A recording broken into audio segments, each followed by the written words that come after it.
الحمد لله رب العالمين المبدئ والمعيد يعطي من شكر والمزيد وأشهد أن لا إله إلا الله وحده لا شريك له الفعال لما يريد وأشهد أن محمدا عبده ورسوله المبعوث رحمة للعبيد وعلى آله وأصحابه الذين قضوا بالحق وبه كانوا يعدلون كمين لبندن نصيحة من ديلانو أنك مول سيلند أنك مول يامر باغوس لا بروبليمو لا ane mo item wo moleti bagaus mu bagaus tano mu comme dole voice message kine avonya min ko bagaus da mabuka siare ke ni momi yalon ko itla mol manke mo ba kunnan kolti ka modol hasidiale ye wole fo ila diamo nyin kono janni mbeddu nakumo nyin kono puru ka femfo laftani alquran ayo karanna o ko lambina do man nim fola woto nga fo moli ya hadama dingoli ka keno mo kendo ti nyaadi le comme ala fa kano kono nyamin ani be keno la mo jawol ti nyaadi le mo kensen wol ti nyaadi le ibe kala mol ti nyaadi mi yalon ko ibe kala bida mol leti ite fello na sunnoto ibe balula atema balu sunno kan ibaluta bataro le kay baluta bidai yale kan anin kam mol warandi ke tamini kila fon la place la kala wala katambi mo bela kaje ko wolle fisiata mol beti wolle molti minan ko ila kumol nyanta moyda wolle molti minan ko mol nyanta bulale noma kadu kila womu mo doleti mu ala sunno mo manyana ka bulano ma womu kukutolti nimminul kawo fo ikadisol ni nyimfe wol mu fen kutolleti man soto balu kono jannim be dunna kanyum ko ka fem foje ka afo bil ikhtisar komin ka sutiyandi beni ayo karana o kolan sinafo mol mi alon ko yo kumo fo ke hakilo bulandi ka tanila munam dino to nyamati munam sunno ta hada madu nyanta bulala minnoma kilani minna sallallahu alaihi wasallam ani munam bidawoti munam ku kensoti munam ku furi woti mi alon ko aman sodo dino kono amanke fenti mi alon ko sodo da fentem foka mol fundi kamol kumandi kata nyo bato kan kamol kumandi kata ka fo kar wolle warata kar wolle mo balti wolle mo wasilati tolni ala tema nyanda kam fan suuto wolle barako soto ni wolle bulola ala ka jabe wolle mo woliyelti itol sedata wolle la kula ka tambi hani kila la saybe kendolla mini alon ko wolle fisiata manto beti kila ko la sallallahu alaihi wasallam ani tabino mini an ko bulata wol noma iman dalila soto je ka kuma kenso fonto la morba kar ko ni morba amanke kafo bagaus faqat momo ita alka muneke alka gamole kalia alka alquran karamole ke alka la alfalle ba alka mol sini foti lole bu alka wala la barako fo moli alsal tulolo a'udhu billahi minash shaitanir rajim bismillahir rahmanir rahim يا أيها الذين آمنوا اتقوا الله حق تقاته ولا تموتن إلا وأنتم مسلمون واعتصموا بحبل الله جميعا ولا تفرقوا واذكروا نعمة الله عليكم إذ كنتم أعداء فألف بين قلوبكم فأصبحتم بنعمته إخوانا وكنتم على شفا حفرة من النار فأنقذكم منها كذلك يبين الله لكم آياته لعلكم تهتدون ولتكن منكم أمة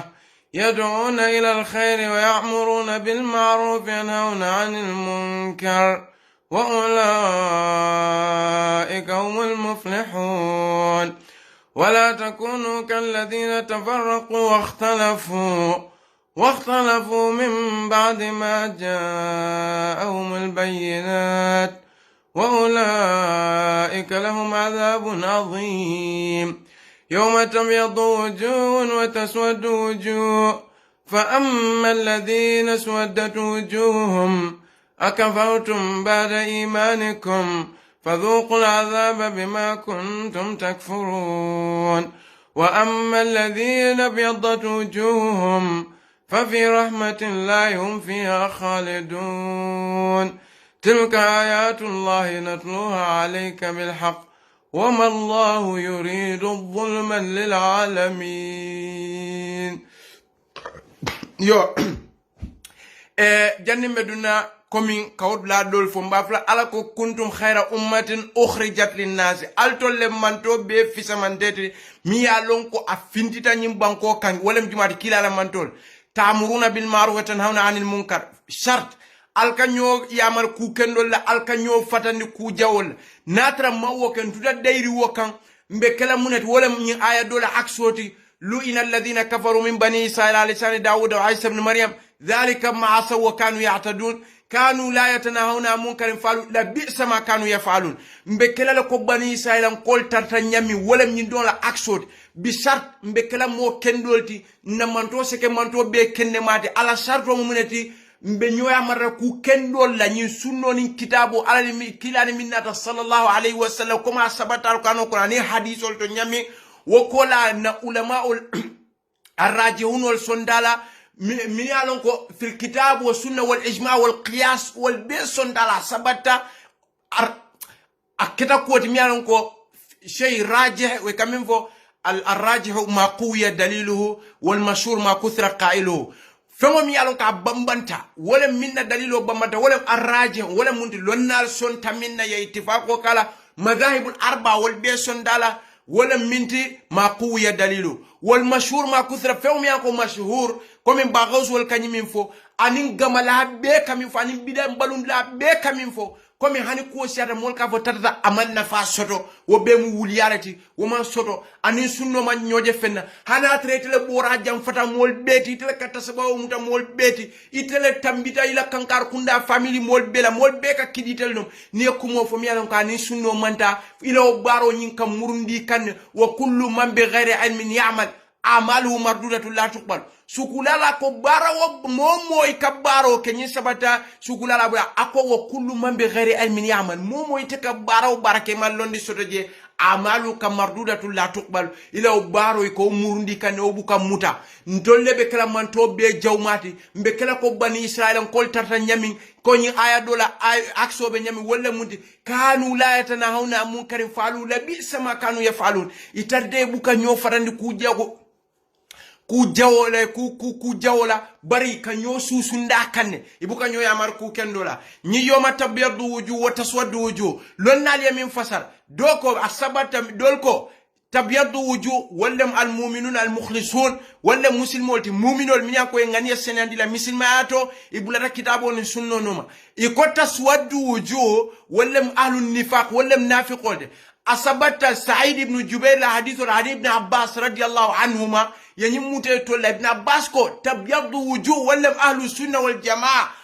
sunna wallam sunna molti salafiyun wal athariyun wal mutamassikuna fi din wallam jumalti ako wallam tabyadu wujuh nimmi lafteta kitabo kono jibe abe tafsiro do ko asabata Sa'id ibn Jubair bol an ibn Abbas itolle kabi min kabirul mufassirin iko aha taswaddu wujuh momi ko nyada be fitna wolongo wolle ahlul bidati wolle ko samana dino kono min man traje wolle kon tol nga tarale ntol lamol kanyine kenum wala na biru ayo jida wa qadimna ila ma amilu min amalin fajalnahu haba'an mansuran hamza tatalo kaba bala ayo karanje kaji kon tol lamol be tol mamol fo mumoli tata min ka abbe man ke fentinu fo ku kense ngo damma mbadi won be min fulale momo ka ku qiyasi hakilo le ajibe nyimu ibtilale jarabo le yankan kato ala mol kan nyin gamalal ba gawsi aseru mol min tara ani serun ko ani momo kata gamola dawoda ikatela siri wol bayndi dawde ikatela morol no ma dawoda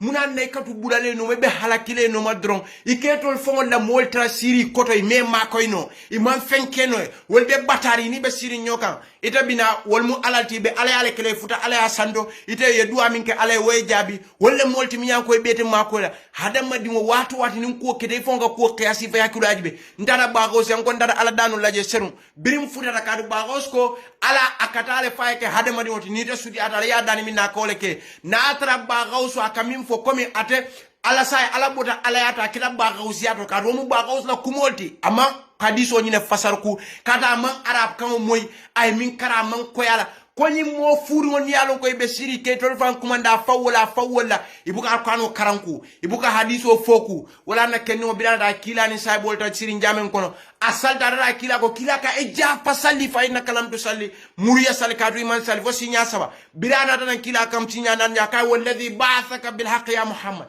ite muhammad mi yeta kito nya kam man salino foni kila ka yaje ni te fata ituta ni salo damala sanji tawore be fale dun jahannam katu munem atema longo amala ka kenya mi mbari won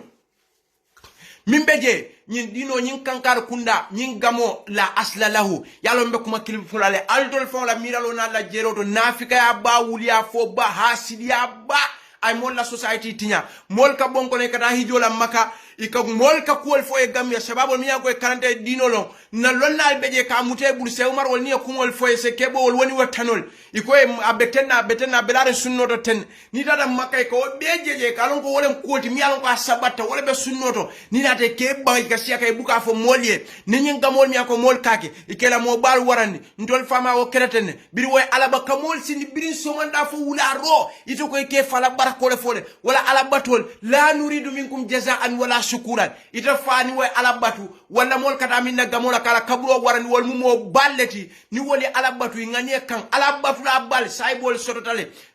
ashra mubashirina fil janna ibe balwo kono ye sedeni ko be dunna arjanale wodol saybo dol beje bi mo mera kaburo lo be dami wol bota saudiya okay say minan koy fataje nata maka gamol ni fenkol kakide wala arab bankol to bi mbasara fo kufa fo era fo minto hadith wala haraj natara wala mo balle multi wol mo balleti wol mo saybolleti wol mo tabeino leti wol ye badi wol le soto mo le soto family le soto wo mo le han ila kabul صلاة المغرب jumale nene amoy aman soto woto karta ni kon tolla mol mini an koy kanyin gamol ni si arel ni ku furu mol ke gambia ika mol kumandine ya ibe tapale yarin ika sadal dani ni mol ma wuli yeta noma e kodo di le ko baluno ne gamo ko ne ba osmuna na bira gambia be complain kan ala momi aga ka mol kanin kodo la ko mo sabale e kodo jo wotol be ma son ka jo muna na ba ko sunga mate ko man kana lillahi kana laula wat la fasal lodo ka je ko amo fasar ku ka foko ni mu alati alaka fongle ka keteti ni min fo ala akole ke muna na saka mol dani kodo la pour ya dira gamo ke amo ala dana kodo jinna son habas sey tafe mo yalo alquran hana kadiyam ako akadiyamu molle adama dingo birin ale hakilo kela inyante miralale wa hakilo le nyanta jela ko ite nyanta min kele yalon bari ale wa hakilo ke mollan tolla mol ya gambia itata fita yata kawando fole sudira yata kawon mo be kala lonnati ni min ke bata haftano da tase boy wacika dron hana man fenno ala balwo be ke sama do ko banna ke bata na fa no dunga ko da tase boy wacika do sa volon na fele kata freta ke ban tol ya momo ke bata ay haftan bado ay tase boy wacika do mo lonna mo be filindi mo be bala firi ya ko mo fona mo be deri man fem foje nkani mol min fote maka foy ka gamol ni siare ko le ke la kaburo nyimo imam Shafi'i wol imam Ahmad wol imam Hanbali wol imam Malik ko ila kaburo le ila molle mi yanko kala gamol ke nyimo bal mi fa la ko tol koy bolle madhabo te ko le fengo kala do fa be je ko ha ntol be mu sunniyel la ntol be man ke sunniyel be jele mi yanko dino muta seniata aqida asahiyata munem kati sonta molle la molle min foy bulatanuma ikaranta idonnale min foy sontala ye kiskisro ke dino kono i me fawara ndolla ma sibo min benna society kono surtout na banko kan abbe mu fawar woleti ndol fama wol mu karedi fam pisiandoli ndolle bota karu wol bara a traité man ke fenti ala dam malan ko ala inna awliya allahi la khawfun alayhim wa la hum yahzanun alladhina amanu wa kanu yattaqun ni ala fon wo fo alquran o kono ala kala waliyel wollem jumalti alladhina amanu wa kanu yattaqun biduni istithna ama mo istisna ama fo mo fin ama fo manjak ama fo arab ama fo yahuda ama fo nasara akonte ala la waliyel muhammad wollem jumalti wollem molti alladhina amanu wa kanu yattaqun ila tante ala le kasilanna ye ka barako wala ngamin fo wa idha qada allah wa rasuluhu amran walam walla baro an takuna khairatun min amri ni ala na kila ala dami walam koti kabula minno barintol hani maso wala ntol ko munemu ntol le bora kankar kunda do fa be jaka fo ko ha ndenga mi jani mor kundan ko li hasidiale bakadu mo kendo le muyti dingol barakata jumale barakanta yata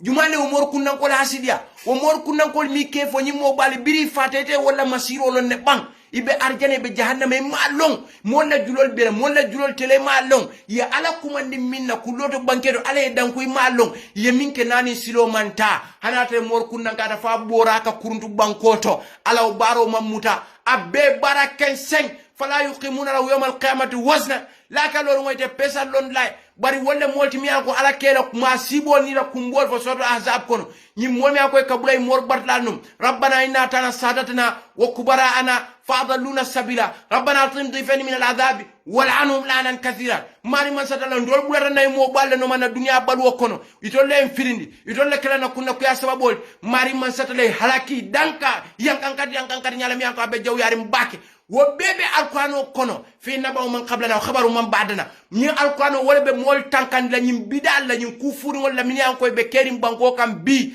kab moy bukason do kola iman son karana isida tek ikoy kabalu mol la halal la mol ke taro mi doku ka fo inteni ala ka nyoje nin tenga ala kumandi minna nko itemi alon koy kata gama dula itemi alon koy kebo nyu kan kan dula kay morol ni fenkol kumandi ikamin fo e koni to le ala yemin fo ala ka kele biri dadi la suwo kono yeta baluru nyaadi le luwoli be la frida mole tama da to adu da dulado ibe borim nay misal ni fenkol no pour yol makoy e ka fo le nan natambe duwala la be jabila anyon hakilin ta yaman soto wo fo ba fle duwa na place o la fa abo fo bine makoy pour di ngoy da to adu munati na wo mol ma foye ko ministal ni wo mol mi akoy kata ma foye ko a duwa di ngoy ti ta america wallahi ta deutschland wallahi ta dawda munati na iman duwa wole ke abe abas bar setan ne ka mol filinda kan aka mol jaraba kan aka mol yankan kata kan katu mune mol nya mi mansoy waratale mo fla bije koy buka londo soro izna la ta'allama momi an ko kamal wani min ka fawara wol katu baluri wala nyama foye fa la ka lolu ngoni frata alala ala koy fo ma fo la le natul malo al mol nyini kaminu yalo fasalu ahla dhikri in kuntum la ta'lamun bari manso wo bela ye fawara na masibo min be na society kono bi atoni fita kawan lalem fenko wadanna kawan lalem sekul de la kawan lalem mobile de la kawan da mo biya fawaro dum tam molla na society ko ni alpha baya ni fawara baya ni mabula benna society le tinyala abuka ni manto samba kairo kan amman kairo samanan to la gambia fo bata halako ka fuaro la kodo tebul ka jaylol ke istighlal ke jorawol te alatol te ke ka wol kem molti ni mor kunan ko mi an ko ka fengete ni gamalal ba ka sore biya ka en kodol misra ba fla molen te ka aftano min dum nka ka wultan nan ni fe wultan nan ni jel ni ndori ka kurtu ni wala dum wol zakila la sunno baro ibe sutrali mora julutela ika mol kumandi kada tonya kan imalla fi fenna in dunya balo ko foka tonya fo mol ika mewmen ke ka ken nganiella imalla fi dandi ga kara wuli tannani wuli tallul mol be jebe batari ibe sirin ita ka mol la kodo tayno batalo kama furiya kam ikate ka balu wolela mol kela do ko ke wol bedol beje wol fon la dimbal masote be min domola ni ona funo be sike ya dina itela dino la kar mol jura itela musolla hajo topatola walla masuliya be ka yona funo sike yo ditela ita ka fume ite mari itela mu shetan na woliyati banko kan mi alon kam kamola mustamati nyanten de la fonse yin kumo fo dron ni mi lafta tonyala yena yesi wala da gambia lonal beje yenyini ka fonyinuli ka kumo fo tonyala sabata fi kitabu wa sunna alquran woni nga hadiso wala bentol bulu ninta yusuf tenata wonante tano momo nata kuma faale mi an ko manke wota alani kala dalilu amo faale a faay ko ni femanna inin kesse mannan tol kan abemu ku question bal fenkiri beje niaje nyunu fambe baluri mi ibe balandi be nyo fasale ni ba gawsol be kankiri ni mori kunda belem de tude ni gama kunda belem be nyo fasala kadu ila balu obe wole bala ni ma okede balu nola bari fo mol mi an koy malo ke balundi nga foli alkani mol mi balundi fenteng fo ka dino e ka yastaghiluna bidin e ka dino le ka kodi la business on e ka dino le ke la baluran e ke fon kuma ni mo bayala e ka wuliyale fo molie ni la hajol ka jare faye itol mu ala woliyeldi ko ba ko si afo nyami ni keda ala fon ka kedetile ni ala dal mi na keke afo ya ala dan sayelo kolke a manjare wuliya fo molie e ka ta bu ila gamol ni fenkol foraji bungol to pour mol yo kodo dila je ni mol ma kodo diete o gamol ni wo fenkol kenola kap ke mol beke mo furi ngoti ka mol beke mo kalantangoti munebe kering fo mol se wol fo ni mol ye iko arrijal arba rajulu yadri wa yadri annahu yadri wan nas yadri annahu yadri fadhalika alimun fasalu wa rajul la yadri wa la yadri annahu la yadri fadhalika ghafilun fanabbihu wa rajul la yadri wa la yadri annahu la yadri wan nas fadhalika jahilun fa'allimu wa rajul la yadri ويدري أنه لا يدري أكو ناني نيو أمالون ndati alne ko amalo ndu moli alne ko amalo fadhalika muqabirun fanqutu iko mu fawara molti ala nane nko ni waro ate moli sambala nyato fokko madron billahi wallahi tallahi nyin gamol mi anko mol kete ngani nyin ku furingol nyin ku kalantangol amma fewwa fembe jani sunno manta na mari ko endeka ala kumanda ke dankunda faala monda ajol jare la suwol kono ala monda ajol tupato momo dankene ata ala dani ala min ko wala bedar ndol hadama dingol ako ala min ko sotuni sa ko ma asabaka min hasanatin fa min Allah ku kende o ku kende suda botante alale bala wo min sayyatin fa min nafsika ku jaw ye soto wo botete hade madi mole fon bala momo senyin alquran ayo ta ye fan kawanda munatina ala nyine fo kadu bi ala deda ay hakilo kelale bawo ni be ko kula ikaje ko ninga nyinke mbe problème o so lambe kraten iko bula bari dina koto ise kala fika ko beke ya fondelem ko beti ku dol ni wol nata tuba du molbe ya dini menatol ni fengo be motol ni mubay kutol ni fengo kapo he nyuna dini wol mambete fengere be fengudol bon ntoli ani mota da karaw nata fengo mamil lo ko ni kugudol na ni de mubay kutol bon wala moto kutol sa fe ba tuba bol ni fengo mune abemu ku furiyaleti duniya nyini kensengo sunna kongo bataraya imalla fi sunnola imalla fi sunna mola molten dey la fon senyimfo ni momo lafta wol ni momo malla fi wala sila soko ni ye dabiti wala ta karaw li ye famaji mon mi an koy kitabo ni sunnolo ya bondi e nyoto allahumma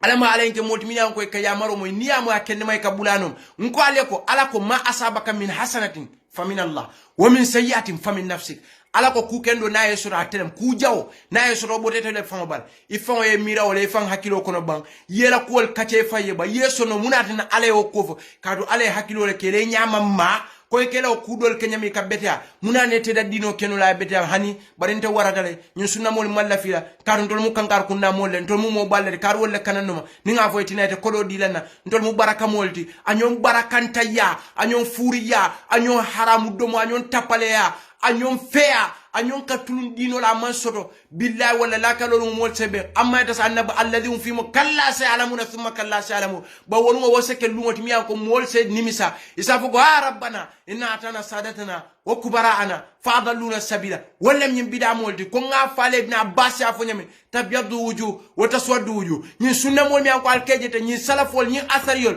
ahlu suk wala molti mi ko bulata sunno no ma tonyma hum ahlul itbala ibda wa ahlur riwayat was sama wal fat wal ijtima wala molti man fella fay man fen kafu ya taranyami bulata no mo nyam billahi wala ahlu sunna wala molti mi ko be tonya kan wala molti mi ko ni fen ko da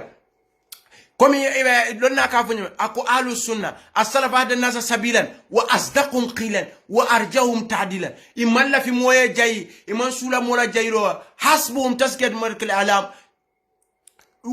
na ntolla waso na fenko abedango wolem ala ben mol jola min alkama lolum ko momo kamin ke nganiyala billahi walla shaytan biriya nyin kay fa tudillul ulama ikalon nal filini yalle akoy bi hubbi dhuhur wal ajab wal ghurur wal hasad yamla as-sudur wolem bagawsna mo asifa molti anin bida mol nit ñi khurafat mol min kuma kensem folal nit ñi dina kelelal ya misima dandi ko dum ate munafiko lati manka tonya mol ñi gamalal comme bagaws fon benyamin shaytan biriya nga wo kay fa tudillul ulama ida shaytan kalon nal filini da ko enke filini min bi hubbi dhuhur fay itando bi hubbi dhuhur wal ajab aninka wasifan wal ghurur aninka hasidiya ke kamol kon kam lonnal ko miya ko be tonya kan aninka wasifama wal hasad yamla usudur nka mari sondu mo fandinin hasid yalla kuma ay bagaws kenyame bi hubbi dhuhur kayfa tudillu ulama bi hubbi dhuhur wal ajab wal ghurur wal hasad yamla usudur alama alim be tankanyin moy kaminke yake ngani to an senia ni be sunno fasale sunno fasa tonya ma fumi anko ak sabatal kitabu sunna wal ijma wal qiyas kada fel faje kada fentala komi salaf wal tatayi ko wallem ahda nas sabila wa asdaqum qila hum ahlul itba لا عبدا واهل الروايه والسماع والفت والاجتماع شهدوا التنزيل وعرفوا التاويل قولهم شديد وفيهم رشد اعترفوا بالدليل وتركوا القيل وقال فهم صفوة كل جيل وخلاصة كل قبيلة ننم سلف والتميان كوي بكوير ننم سنة والتميان كوي بسنة على ما علينا تلبيه بلندي كونو اللهم ارحمنا بالقرآن وجعله لنا إماما ونورا وهدى ورحمة يا رب العالمين اللهم ذكرنا منه ما نسينا وعلمنا منه ما جهلنا وارزقنا تلاوته عناء الليل وأطراف النهار واجعله حجة يا رب العالمين. اللهم صل ديننا الذي هو عصمة أمري، وأصل الدنيا التي فيها معاشي، وأصل الآخرة التي فيها معادي، واجعل الحياة زيادة لي في كل خير، واجعل الموت راحة لي من كل شر. اللهم إنا نسألك عيشة هنية وميتة سوية ومرادا غير مخزن ولا فاضل. اللهم إنا نسألك خير مسألة وخير دعاء وخير نجاح وخير علم وخير عمل، وثبتنا وثقل موازيننا وحقق إيماني وارفع درجتي وتقبل صلاتي واغفر خطيئتي، ونسألك الأولى من الجنة. اللهم إنا نسألك موجبات رحمتك وعزائم مغفرتك والسلامة من كل إثم والغنيمة من كل بر والفوز بالجنة والنجاة من النار. اللهم اقسمنا من خشيتك ما تحول به بيننا وبين معصيتك، ومن طاعتك ما تبلغنا به جنتك، ومن يقين ما تهون به علينا مصائب الدنيا، ومتنا بأسمائنا وأبصارنا وقواتنا أبدا ما حيتنا، واجعل وارثا منا، واجعل ثارنا على من ظلمنا، وانصرنا على من عادانا، ولا تجعل مصيبتنا في ديننا، ولا تجعل الدنيا أكبر همنا ولا مبلغ علمنا، ولا تسلط علينا بذنوبنا من لا يخافك فينا ولا يرحمنا. اللهم لا تدع في مقامنا ذنبا إلا غفرته، ولا هما إلا فرجته، ولا دينا إلا قضيته، ولا حاجة من حوائج الدنيا إلا رضا لنا فيها صلاة إلا أتممت يا رب العالمين. اللهم اغفر لي ما قدم، اللهم اغفر لنا ما قدمنا وما أخرنا وما أسررنا وما أنت أعلم به منه. أنت المقدم وأنت المؤخر، لا إله إلا أنت سبحانك إنا كنا من الظالمين. صلى الله على